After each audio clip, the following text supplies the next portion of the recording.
We like to change the wheel bearings on our race cars at least at the beginning of the season for all of them.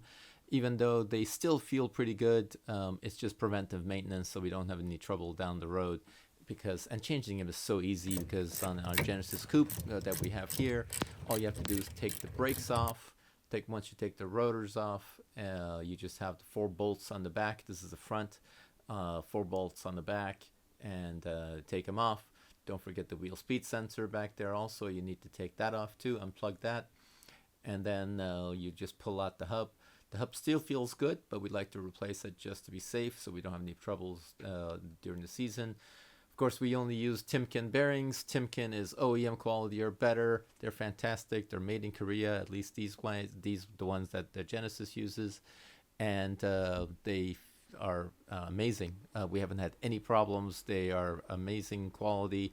And just be careful, don't drop it, because there is a plastic wheel speed sensor on the back, so you don't want to damage that. And its assembly is just as easy. Just put it on, replace the 4 bolts on the back, and tighten them down, and you would be ready to go.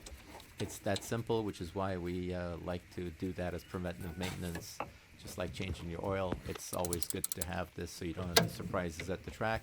Don't forget to put the wheel speed sensor back in, plug that in, make sure you hear that click. Otherwise your ABS won't work, and a whole bunch of other stuff may not work. And then don't forget to put the brakes back on in the reverse order, and then you're good to go for another season of hardcore racing.